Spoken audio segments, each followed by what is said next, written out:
In the nation, now I'm actually nervous. I wasn't nervous a minute ago, now I'm nervous. But I do go around the country doing this for a lot of different states. I just finished North Carolina's last week, Tennessee, Virginia, Maine. We do a lot of different ones. Me and Jim Lord work with the National Federation, the National Rules Board that votes on all the different rule changes. The one thing I will tell you is there are not a lot of changes this year, which is awesome.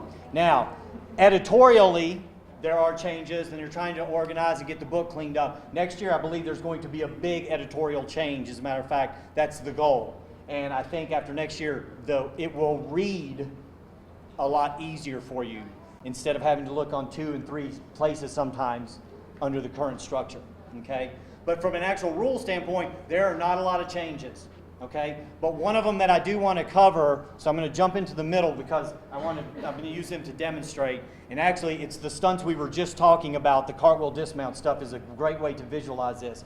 So as the inversions have been growing throughout the last 5 or 6 years to the point now where you can be inverted at prep level, you can actually release and dismount from an inversion, you can pass through extended level inverted, as long as you have X amount of bodies, blah, blah, blah. So basically, there's a lot of stuff you can do in inversions, okay? The main thing from a rule standpoint is, how many people do you have on the trunk of the body? That's what really matters, okay? So in the past, it was worded, if you're doing an inversion, one person has to be in control, front, waist above, arms included, et cetera, et cetera. If you were doing a downward inversion, it required 2. The downward inversion part is what confused people, okay? Because some people would think something was a downward inversion that other people would not think is a downward inversion, all right? I'll give you a quick example. Just do I know. I told him, I said, you're doing 2 skills and that's it. Oh, okay, and this one too. All right. So do a yo-yo and come. Did you do it to come back? Yeah, do that real quick. So this is the low-level inversion. It's called a yo-yo. It's a lead-up skill for like waterfalls and stuff. Go ahead. It can also be a little way to load in for one-legged stunts. Yo-yo, come back. Okay, something like that. All right. So that's a basic yo-yo. All right. You okay? All right. Now, is that a downward inversion, though? All right. Some people would immediately say, oh, the head's going towards the ground. It's a downward inversion. It has to be because the head's going towards the ground.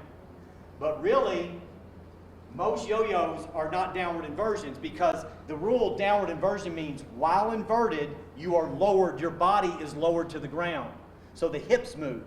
Her hips basically stay right here, just rotate back and forth. So the body doesn't move to the ground. So anyway, all that was confusing. Okay, because I would never say that's a downward inversion, somebody else would. Most of them are done with 2 people anyway, so it really didn't matter. But to clean up the rule, they've now changed it. The word downward inversion is gone. Okay, so here's the new thing in regards to rules.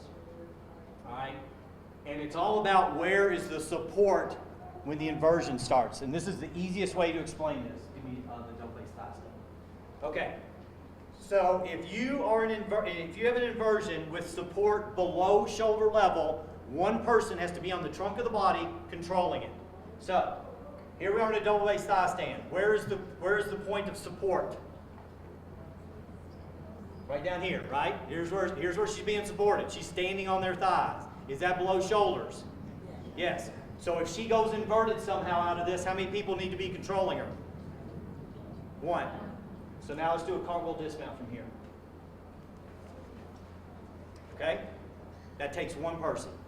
All right? Now, that technically is probably a downward inversion because her hips started here and they ended a little bit lower, right?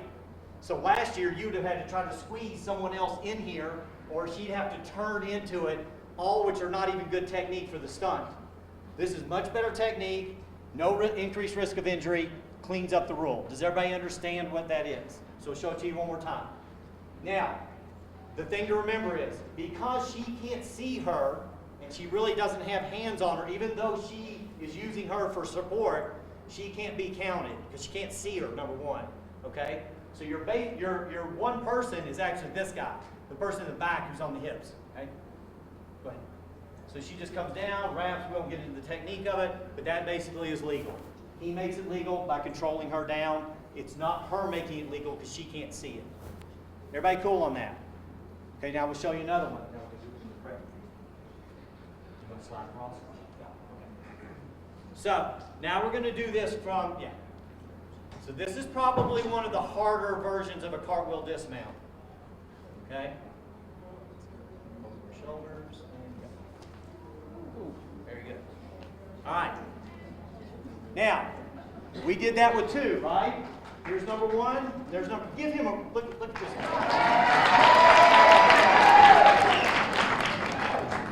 That was supposed to be me, but I said, you know what? Why don't you go ahead and slide over and help out? So, if he didn't slide over, and if I wasn't standing here as well, so she came and grabbed his body and he rolled her down, okay, would that be legal? No, because the point of support was at shoulder level or above. Okay, so 2 people have to be in control of it. The 2 people were these 2. Okay, everybody understand that? So we'll show it to you one more time. Right. The only reason I wanted to do that was just to make you do one more. 2 more times. Yeah. Okay, so you go through, it's above shoulders, there you go with the 2 people controlling it, that makes that legal.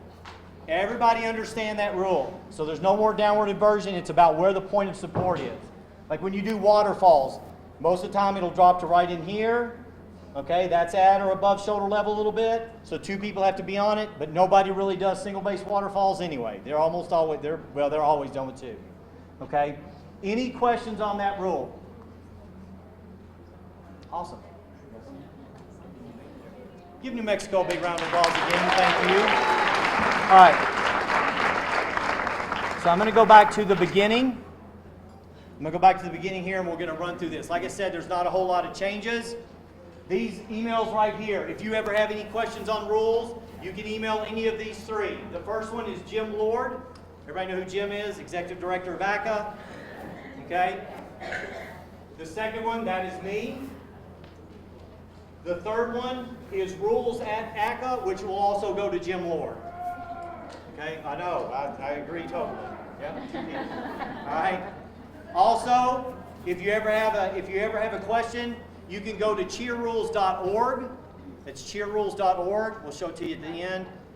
And that is an ongoing website that's being built. And as we get videos and interpretations, we put those up on the site. So you can actually go there and sort by high school NFHS, is this legal?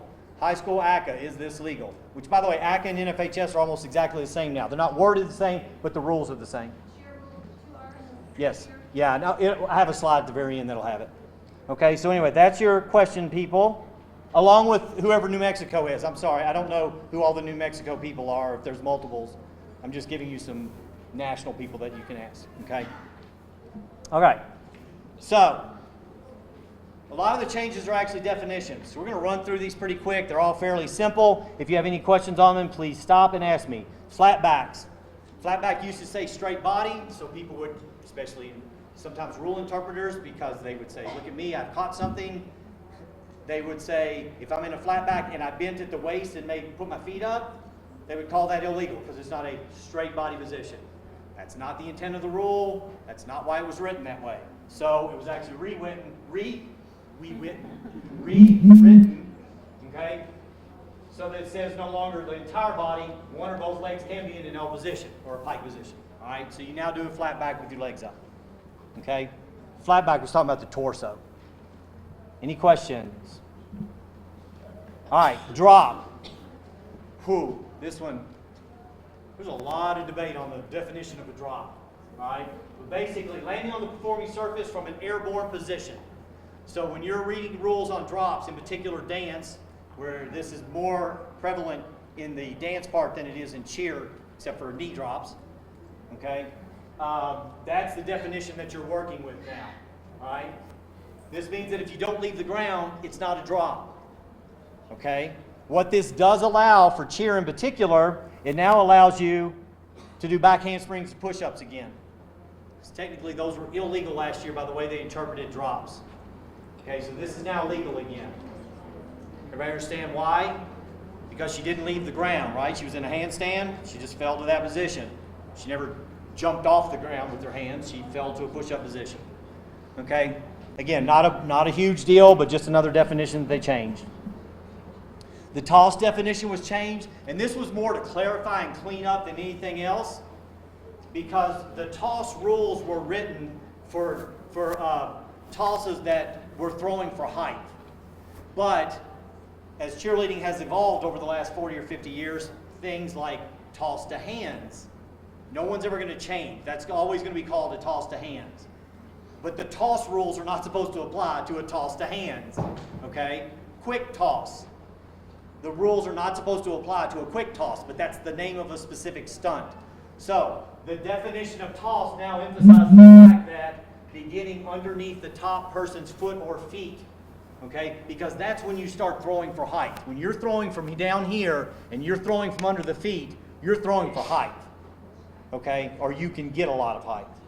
Whereas if I'm throwing at the waist here, I mean, yeah, if I'm really good and she's really small, I can do a toss extension, but it's not going to go a whole lot higher than that. So that kind of separates so that toss to hands, toss extensions, quick tosses don't get caught up in toss rules. Make sense for everybody? Okay. Brace stunts and rules restrictions. Okay, this is actually new, and this is beneficial for, in particular, co-ed teams, teams that have a really strong all-girl base or smaller squads. Okay, and again, no real increased risk of injury by this change in the rules. So, braced pyramids. Okay, so I'm a bracer. I go up in a prep. I've got my spotter. Here's my ground up Liberty. She pops up in the air. She drops to a prone position. We pull her back up. She pulls through and lands on her back, and then we pull her back up to a Liberty. Last year, how many people had to be underneath that top person? 3. Okay, the rule said it. 3 people underneath the top person during brace releases. The rule now doesn't say that. It's been worded differently. And it basically says if the skills before and after the release are legal, the release is legal.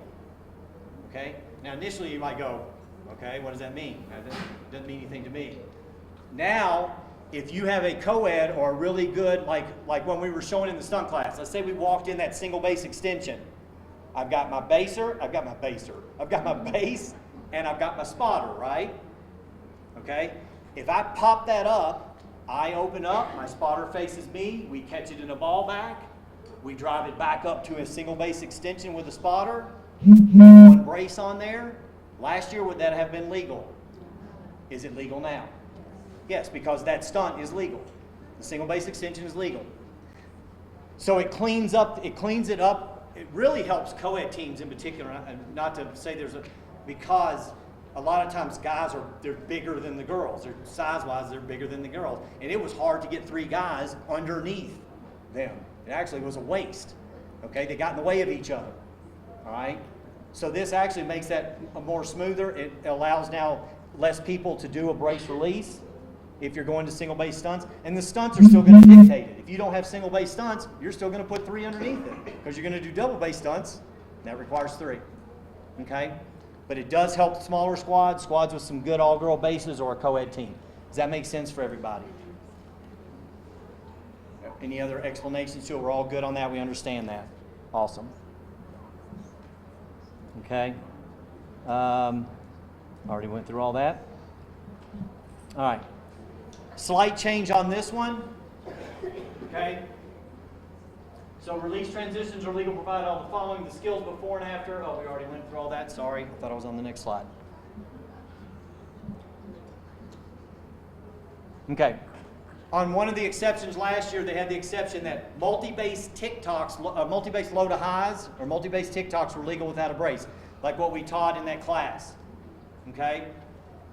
But a co-ed, like a single base low to high was still illegal because the rule said multi-base. This year, multi-base is out. So if you have a co-ed team, I could go toss to hands, Liberty, down, TikTok up to opposite lip. Okay? Will a lot of people use it? Probably not. That's a pretty hard skill. But just to let you know, the word multi-base has been taken out. Okay? So it doesn't technically have to be a 3-person or a all-girl version that you're used to seeing. Okay? Any questions on that? Awesome. Okay, this thing. I didn't even know people did this thing. All right, and the discussion on this baffled me because it went on for quite a while. We don't have a picture of it, but we call this the Mission Impossible stunt. So here we have Tom Cruise as he drops out of the ceiling right before the bead of sweat falls and almost sets off the motion, the sensors, what have you. But basically, what people were doing is they were, Brian, come here. So you don't have to do anything. Probably to do that. Well, unless we have some tops here. No. All right. So me and Brian, we're in a let's say we're in a prep. Okay. So we're here. There's a top girl here. Now, picture me and Brian are still here. Now, two other people walk up to this stunt, and I take one arm, and he takes the other arm. So our doppelgangers are on the feet. I used the word doppelganger. Yeah. And we're on the hands.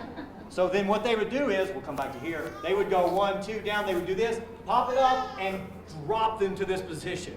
And we would take the arms and pull them out. And they would end up in something like that.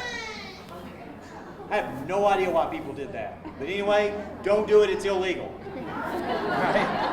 That's all I can tell you. Do you know how bad that is on people's shoulders? It's horrible. Now, how many of y'all have ever built the release pyramid though? There's a release pyramid where it's almost like the blanket. Have y'all seen that? The release, that's still legal because this is a stunt. That's a pyramid. But it's legal because there's people underneath it who are supporting the hips, so the hips are not leading, putting all that pressure on the shoulder. So you can still do the pyramid version, although I don't recommend that either because I think it's a waste of bodies. But if you want to do it, you can, but you can't do the stunt version. Okay? Anyway, whole lot of something for nothing. Thank you. All right, so we already talked about the inversions, downward, showed you dismounts on that. Now, I want to explain inversions and brace releases to all of y'all in a progression so you understand what's legal and not. Okay? I want you to look at this pyramid. Can y'all see that okay? All right. So, what's happened is the last couple years since you can do inversions at shoulder level, is now people are using that as a stunt. Okay? And now they're transitioning out of it. Well, now that they're transitioning out of it, other people are getting weirded out about it and going, oh my gosh, they're going from an inversion to something. How many people does that require? The same amount as any other stunt. It's just another stunt. So, here we are. We've got a pyramid set up. We have an inversion at shoulder level. Notice that one of the legs is down. You see how you only see one foot up? See where the other foot is? I know you can't see it that well. The other foot's being held by the back spot. Okay, so they're in this position. All right? As they go to stand up, you can see right there, you see how the back spot's holding the ankle? Okay? Then they pull it up to the top. Is that legal? That picture, series of pictures. Now I know probably you're going, well, should be. You put it on your slide, right? But does my bracer have a spot? No. So now is it legal? Yes, because that's not a brace release. She never was released. The back spot had contact the entire time. So there's no force. There's no up and down force. So the brace release rules don't apply. Now, do most people put a spotter on it? Yes. But I'm wanting to show you the progression of this. Okay? So that's the first version. Inverted, all we did was stand up. There was no release. Used a bracer, that's fine.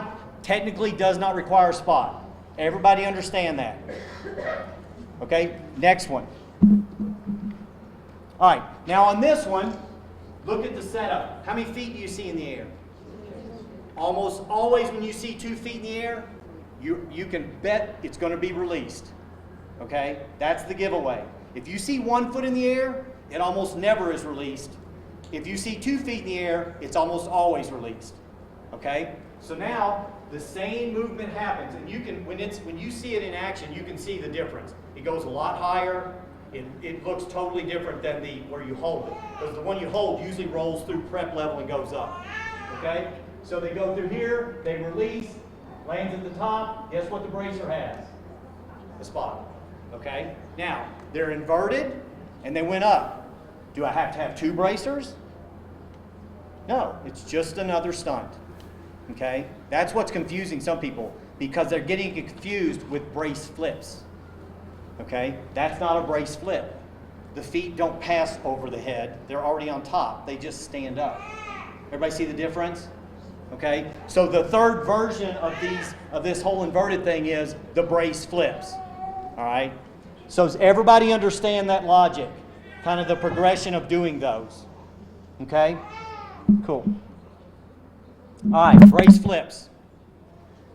So you're the greatest choreographer in the world.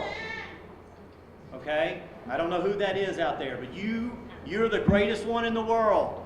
I have a team of 11 kids. Can you choreograph me a brace flip? No. It is impossible. It cannot be done. You have to have 12. Does everyone understand that? Because I swear I still get calls on that. Yeah, but one of my girls is 6'3", so she's just going to stand on the ground and hold it over here. Okay, level 3, they'll let you do that, but you can't do it in high school. You have to have 12 people. 2 bracers. Each bracer has to be in a double base prep with a spot, so that's 4, 8. And you have to have a top with 3 people underneath it, 12. Now, you can get creative with your formations on doing 2 of them, because if you want to go flat across the floor and do 2, how many people do you need? 20. You'd have to need 20. Okay, because you'd have bracer, flip, bracer who's bracing both sides, flip, bracer. Okay, everybody got that? But I could line up the formation differently and I could use 16 and do 2. If I had the 2 bracers face each other and form a diamond on the floor, and the 2 bracers, the 2 flippers flipped out or flipped in, now I've got both sides. So you can play around with formations, but 12 is the basic number, okay? Now, there's a couple cool little changes for brace flips this year. One is it no longer says front or back flip, so you can do side summies. Has anybody seen side summies done in brace flips? They're very hard to do. Only certain types of top girls can do them without making them end up looking like a front or back. Because if you don't have real good flexibility here and control where I can continue to look, they almost always end up opening up anyway. But if you have people that can do it, it's a cool version of it. The other thing is you can now do a half twist. So you can do Arabians. So I could start at the back, put my hands here, go up, open, flip. Okay, whereas you could not do that. Does everybody understand that? And I think I may have pictures of that. Now that I've already done all of it. Oh, okay, yeah. This is a side summy. It's kind of hard to see. But that's a side summy. Here's the Arabian one though. You can see that picture pretty good. You see how she starts with her arms crossed? When you're teaching this, you just need to make sure that she's opening up and has her arms crossed the correct way, that she doesn't cross this way and try to open up the other way. Okay? Yes. So you can see how she's starting to open, and actually she's starting to open before they've even released her. And then you finish the flip in the air. Okay, so that's now legal. And you can do it front, back, whatever, doesn't matter. You can go from any position to any position. All the rest of the rules are exactly the same. You've just added a half twist if you want. Any questions on that? These are still illegal. My little favorite one here. Actually, she's not even very tall. That's really. I don't like that technique to begin with because of that, because they almost are always flipping like this, but to each his own. That is legal in All-Star, but it's not legal in school. And then that version is still technically illegal, even though there are 2 bracers on it. This one over here. Even though there are 2 bracers on this, it is illegal because part of the wording says the bracers have to be in front or to the side of the top. This bracer is behind the top. Now, me personally, I tried to get them to make that legal because I don't have a problem with it. It's just like the Baja that we teach on the ground. It's the same thing. But it is illegal because of the way it's written. The bracers have to be on the side or to the front. They can't be behind. Okay?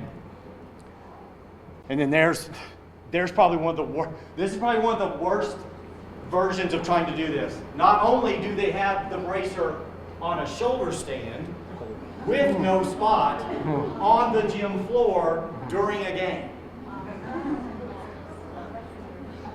Like I want to go find them right now, and that's probably taken years ago.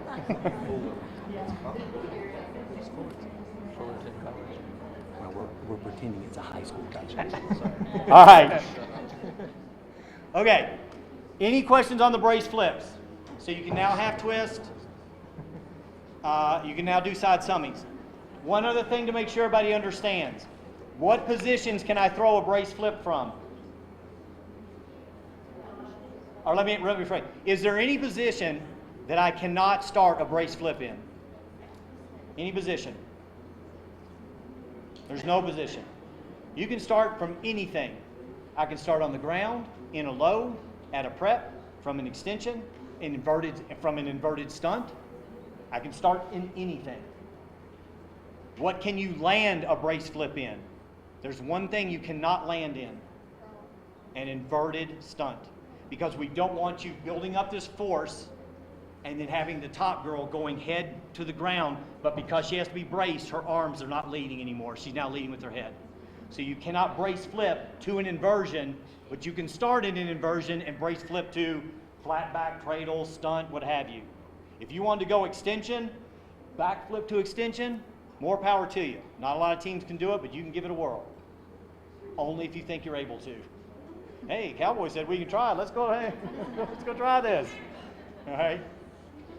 Okay, so does everybody understand that? Because a lot of times that gets confusing for people as well. That was the inversion stuff. We've already talked about it. That was the examples. One little change.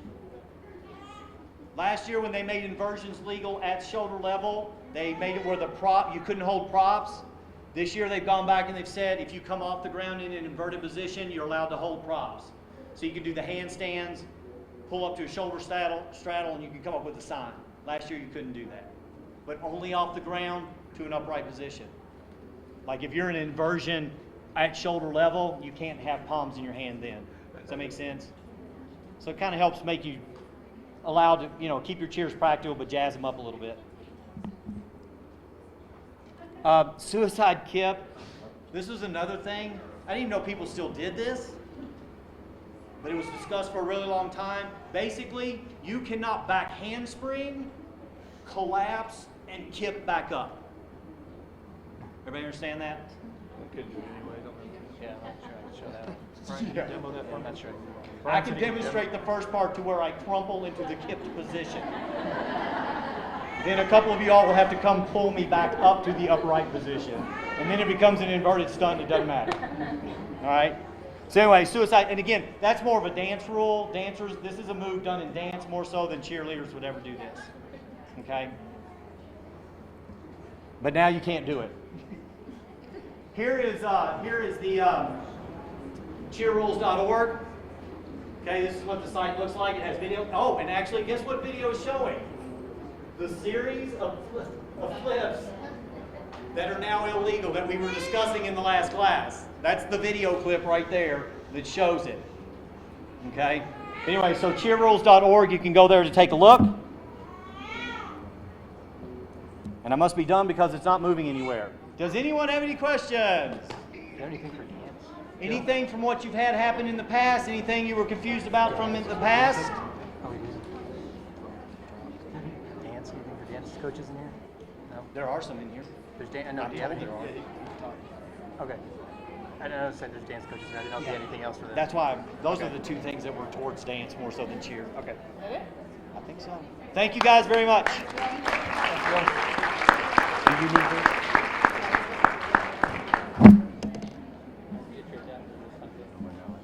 Hey, why we switch computers?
you guys enjoyed that after your performance up there. That was new.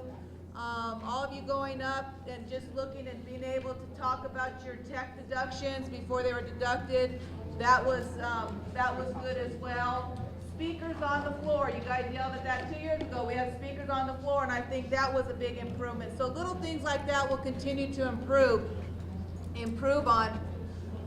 Going through August 1st, Online Rules Clinic, we are taping this.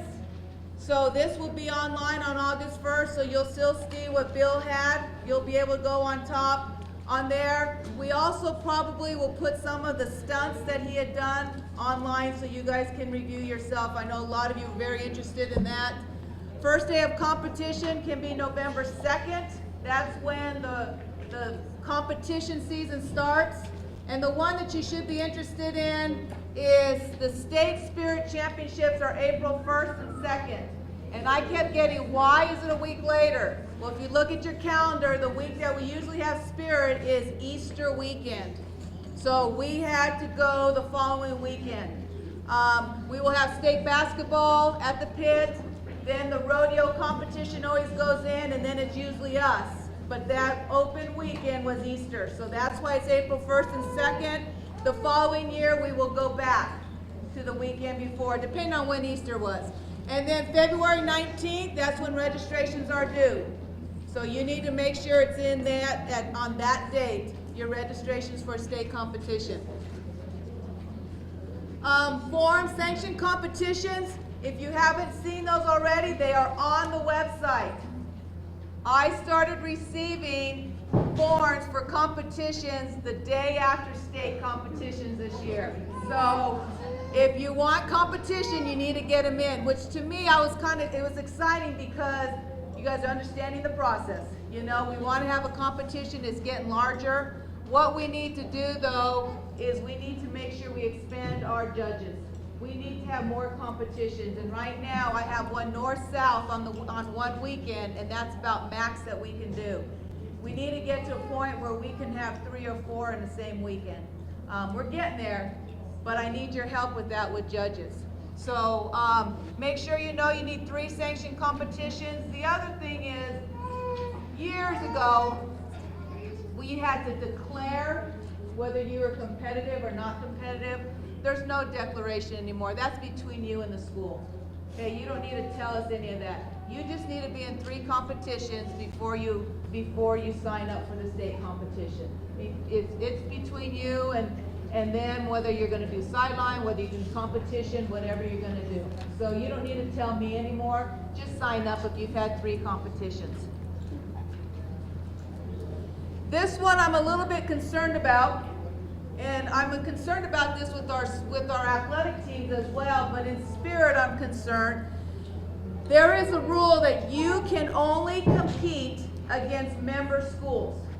And when I say member schools, members of the NMAA, members of the National Federation of High School Sports, which Colorado is a CHSAA, they call it CHSAA, Arizona is AIA, Texas is a UIL, and also TAPS, which is a private league, is sanctioned by the NFHS. So those are our bordering states.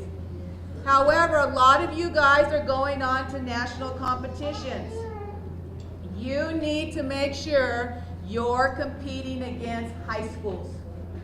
Okay? You should not be competing at those competitions against club teams. And here in New Mexico, in your sanctioned competitions that you are running, we should be splitting. You have your high school, and I know some of you are having club teams in those competitions, but they should totally be split from the high schools because it is against the rules for you as a high school team to compete against club teams. So make sure you are separating those totally in your competitions, and when you go out of the state, you need to make sure it's high school. I know UCA Nationals, NCAA, they do split those. I don't know about the other ones, but they do split from club to high school, and most of them do, but just make sure you are looking at that when you're going outside. Contracts. We had the same slide up last year. I don't know how to put this very nicely, but it is very rude for you to sign up for a competition, and then the day before, 2 days before, say I can't come. Because what happens is that competition may only allow 15 teams or 10 teams or whatever in their competition, and they are turning away teams that want to be, and then you are coming in and saying, I can't come. And what's going on in a lot of part of the state is when you are waiting to see who is in that competition, and you don't want that person to see your routine, so you automatically just stop and not come. And I'm being blunt, but it is happening. And it has to stop. If a basketball team went to a tournament and did that, they would be totally out. They would be fined, sanctioned, everything else. You guys are the same. If you sign up for a competition, you go to that competition. And in my office, I'm going to start doing like I will with the basketball team, a volleyball team, or whatever. We will start sanctioning the schools. It's getting to a point, guys, where it's not good relationships. A lot of hurt feelings are happening because of this. And we need to do better in New Mexico. We need to have New Mexico needs to be a place of integrity when it comes to spirit. So I'm being blunt, but just think about it. Some of you that are doing that, you need to rethink about it. Okay? Yes. Snow days and stuff like that. Well, yeah, of course, yeah. If there's snow, I mean, for Santa Fe High, how many times did we? Three? I mean, that's stuff that you can't do it, and maybe you might be north and you can't get out of the mountains. Those are stuff that we work with. I just meant if they reschedule and you can't make the reschedule. We understand that. Yeah. If they reschedule, you can't make the reschedule. We were working with teams on that. That's not what I'm talking about. I'm talking about when there's no weather issues and you just decide you're not going because you see who's in the competition. Okay, that's what we need to stop. Okay, licensed coaches. All paid, volunteer, private, must be licensed, and they must be ACA certified. Now, we went through a big push last year for ACA certification. You have to be ACA certified to be on the pit floor with your team in state competition, and I shouldn't have had to push it at the end of the season. You should have been ACA certified by November 2nd before you start working with those kids in the season. Okay? So, I'm sorry I'm making them cry. I mean, I didn't mean to scare them. They're okay. So, anyway, ACA certification is for 3 years. So for a lot of you, when we made that big push last year, you're going to be fine. Okay? But if you have new coaches, new assistant coaches, you're new varsity coaches, you have volunteer coaches, if you want them with you, make sure they're ACA certified and they are licensed. It's so important. And so you're wondering why ACA certification? I get this about dance coaches. I'll tell you, in the state competition, it was about 50-50. We had so many tech deductions in dance because dance is starting to go get a little bit more creative, and they don't think they need to really read the rule book. That is a cheer rule book, but dance coaches, I just urge you, read that rule book. Before you start getting creative, there's some things that are going on there with dance that you need to make sure you know the rule book. Okay? Spirit judges help recruit. We had a judges training a couple of weeks ago, and we had about 7 or 8 new judges, which was really, really good with a lot of experience. So we just need to keep getting those guys out there. And all of them were ex-cheerleaders or ex-dancers or, so on and so forth. So please help recruit. We will get out there the date when we're going to have another training for the judges. But the more help we have, the more competitions we can have, and the larger we can grow. Classifications. One change, dance will be A through 4A. That's my own classification. Everything else will remain the same. Last year is A through AAA, and then it was 4A. A through 4A will be going together. We do not have enough dance teams A through AAA to have a competition. So A through 4A this year will be going together in dance. That's the only change that we will have. Okay, spirit judges. Okay, I was blunt about the contract. Let me go ahead and be a little bit blunt about this. We hire judges with integrity.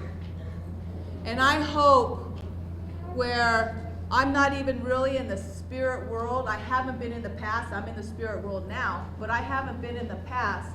I hope you trust that the judges that we are selecting are judges of integrity. What's going on in New Mexico is we are squeezing ourselves to a point because the coaches are complaining to a point that if they had a relationship or somebody taught somebody 10 years ago that they shouldn't be judging. And I get those calls all the time. I got one, she choreographed 7 years ago for this team, she shouldn't have been a judge. And we're like, what are you, I mean, I'm like, this is, you guys, you've got to get to a point where everybody in your world, nationwide, is intertwined somewhere. You know, we tell New Mexico what a small world it is because everybody in New Mexico knows everybody.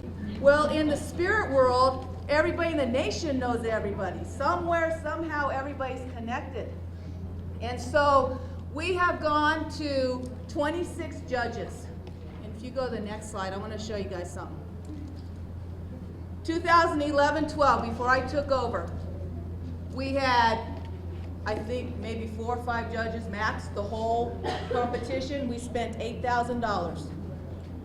When I took over year 1, we added the panels, and we had 3 judges on each panel, and we had 4 tech judges, and the price went to $14,000. Last year, we had 5 judges per panel, 2 quality judges, 2 lead judges, 4 tech judges, and we spent $21,000 in judges. And if you're going to complain as to who we get from West Virginia, from New York, from California, because they might have taught somebody 10 years ago, then maybe spirit is not what you should be doing.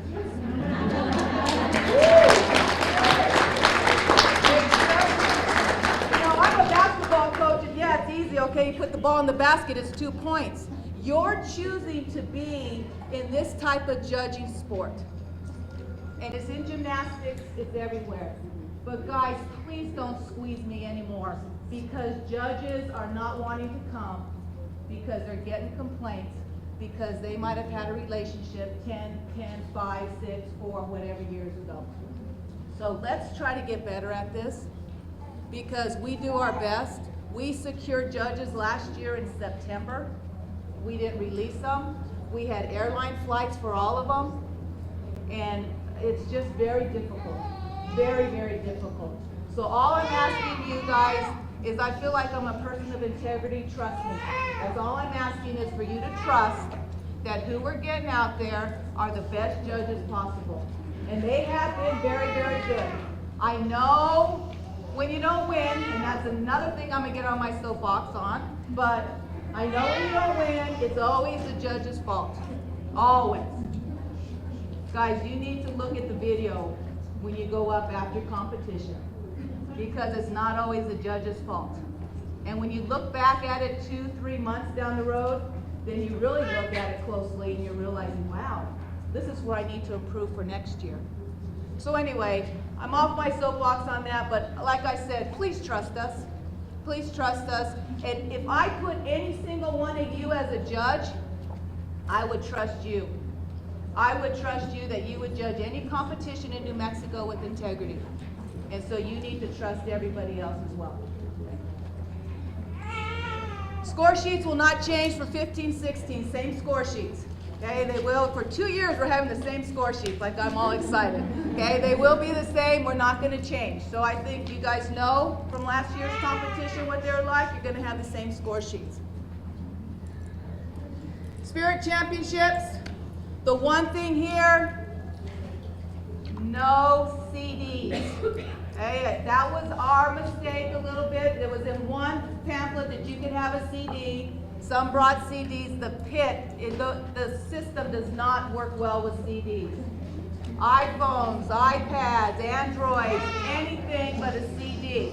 So we are not going to take CDs at all this year. We will not be able to play them. So make sure there's something else Make sure you have 2 and 3 backups, but make sure. We will still on Thursday, and I think you guys like that, we will still have a sound check on Thursday night to make sure for those of you that want to sleep Thursday night and not worry about your music.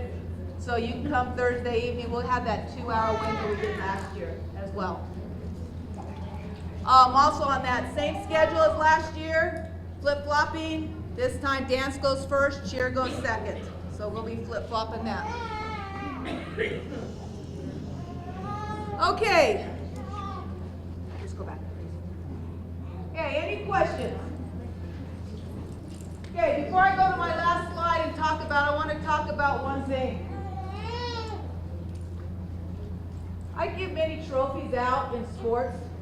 I'm always out there. Sometimes I send my associate director, my assistant director, because I just don't like to be in pictures, so I'm always kind of like to be in the background. But purposely, guys, when Spirit Awards are coming up to play, I stay up top. Because it really makes me ill to see some of the attitudes that happen down on the pit floor. It saddens me. Because now that I feel like I'm in the cheer world, this is my 4th year running cheer, it's really sad when you have 18, 19 people in a competition and you get second, and it takes 2, 3, 4 minutes to come down because they're looking at, my associate director's looking at Vanessa going, who are they here? Because they're not coming down, and then leave their trophy on the bench because they're not good enough to take second place. And so, or when people are coming down, calling them names because they won and those teams didn't win, coming down. Guys, I'm telling you the truth. This is happening. Our athletic directors are aware of it, and it is embarrassing. I'll tell you, I was so happy when, I don't know, and I'm just bringing it up, Hope Cheers won quite a few times. You guys know that. Last year they got 3rd. The girl who came down and got the trophy ran down, got the trophy, jumped up, smiled, because for them that year, 3rd place was pretty cool. And she turned to my associate director and she said, winning a trophy means a lot, and it doesn't matter what place, we worked hard for this. And I thought, man, if I could have just taken that and put that in and just announced it to everybody, and she whispered that. And it's not just that person, there's others that come down because they're excited, but the majority of it, guys, and you've seen it, it's tears, I know they worked hard. I know everybody's worked hard and everybody wants to win. But where's the compete with class? And there's one thing we talk about in compete with class, whether you win or lose, you need to do it graciously. And to me, 2nd place is not losing. I'm telling you that. 3rd place is not losing. Because the competition in Spirit nowadays is fierce. I mean, to get a top 3 trophy in Spirit is really, really good. So I think it needs to change. And I think, guys, it's a reflection of the coaches. Don't let your teams go out like that. It's a reflection of you. Okay, so think about it. Think about it. Think about what I'm saying. I'm not pointing fingers, but you do know what's happening. And I think between trophies, we're losing about the value of what we're teaching the kids. We're teaching them lifelong skills. I was listening to Jacinda Bishop today, was in a cheer. Chris Carson was in a Spirit, and they talked about getting along with others. And they talked about, they had quotes from what some of the dancers had come back and said to Chris, and Jacinda talked about some of the things that they did. And the other thing that's going on is I talked to you about the contracts and getting out of a competition because you don't want to be next to that person or you don't want that person to see you. Guys, but you know what? We can talk to each other. We can go to camp and we can mingle. If you see those basketball coaches, volleyball coaches especially, guys, they work together.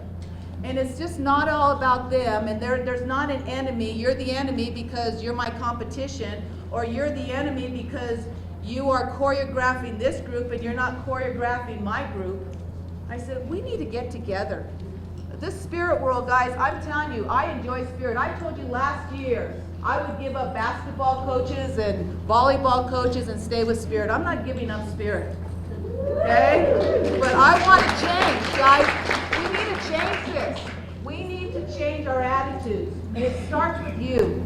Compete with class. Let's work together for these kids. I don't care if you're rival schools. The kids need us. They need us as a group. Okay? So let's get better at that. And I'm going to keep pounding it. I'm going to keep pounding it because next year I'm going to be on the pit floor handing out trophies and I don't want to see it. I will be down there handing them out. And I want to see smiles. There can be tears. I understand that. Okay? But good attitudes. There can be tears of joy. There can be tears that we worked hard and we're a little bit sad, but still smiles that they did their best that they could. And let's not blame the officials for that either. Okay? Okay, now off my soapbox. Okay? I'm going last year. See, I'm trying to learn.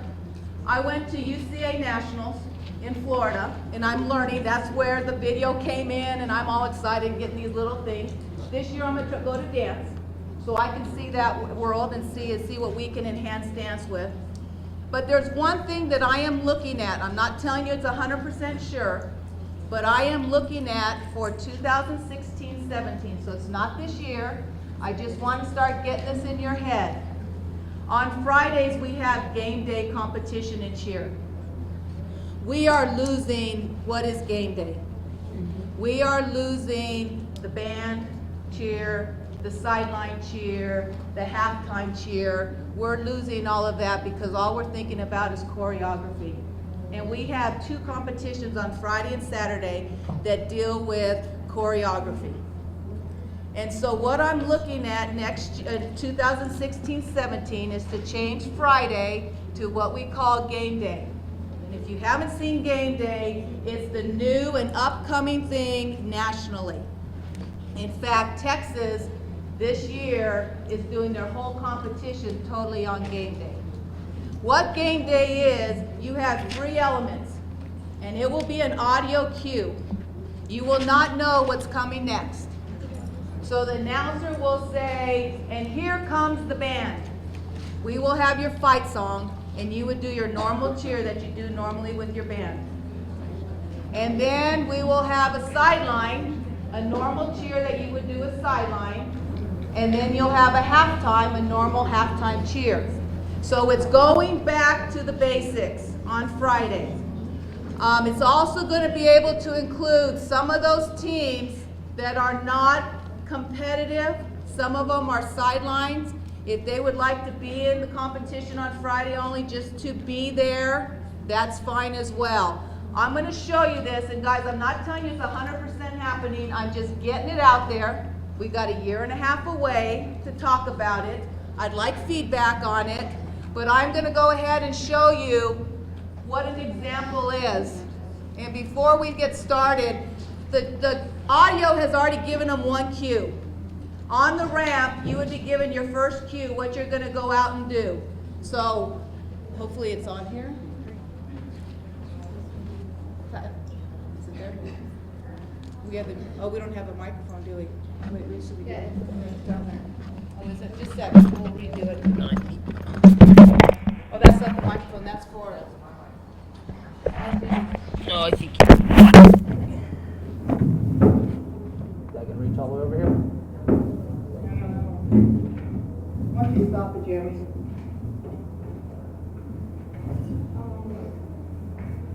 Here, why don't you pull this?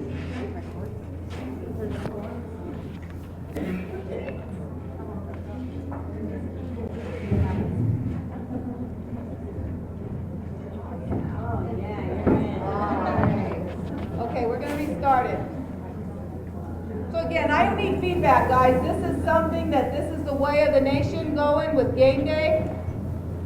It wouldn't change anything on Friday. We really almost have the same time span. It might add about another hour and a half, but we get out at 4:30 right now anyway.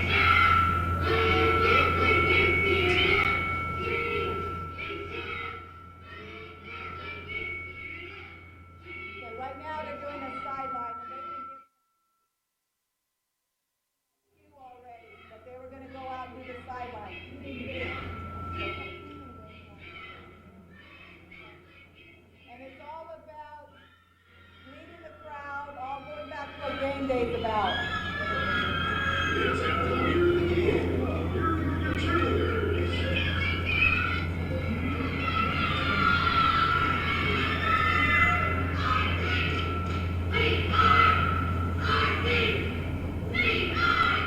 So you didn't hear it there, but they gave a cue for this is a halftime cheer.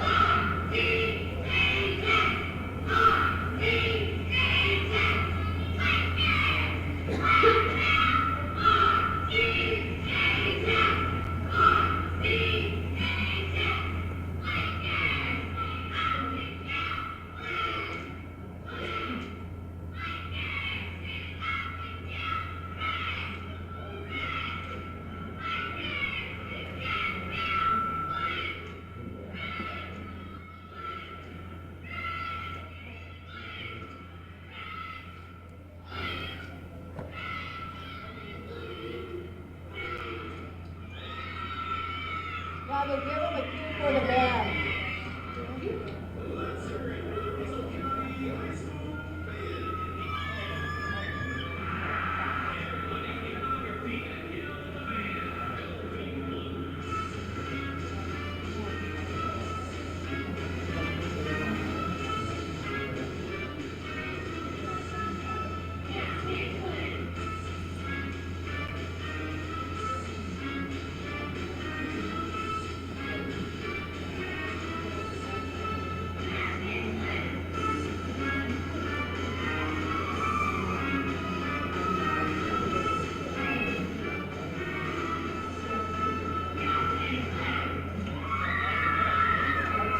Three different things, and that's your game day, and it's a different score sheet. And so it's one score sheet that totals 100 points, and you get for each one, and it's all on crowd leading and stuff that you should be doing in basketball games and football games. Yes? So not your fight song, but just a sideline dance? No, it's your fight song. That is your fight song. So That was a then sideline that's- Yeah. That was a sideline dance. Well, I don't know. It's supposed to be fight. It'll be the fight song. That'd be our fight song. Thank you. It would be the fight song. So I don't know. That's take whether I don't That's know. been kind of. Oh, okay. It was their fight song. Oh, that was there. It would be your band. It would be your school fight song. So it's all going back to the spirit, the fight song that you would do. So it's something I'm looking at for Friday. It will incorporate a lot, go back to what cheerleading was all about. And we don't want to lose that. Even though we're in competition, we don't want to lose that integrity and the student leaders that we have in spirit. Any questions? Yes? It would not affect dance. Nothing would change. This would just affect the spirit of cheer at this time. I will have to look at that. That's what I'm saying. I'm not ready to. I'm going to go and see if there's anything like that. I'm not ready. I don't know if there is. Okay? Any other questions? I do. Yes.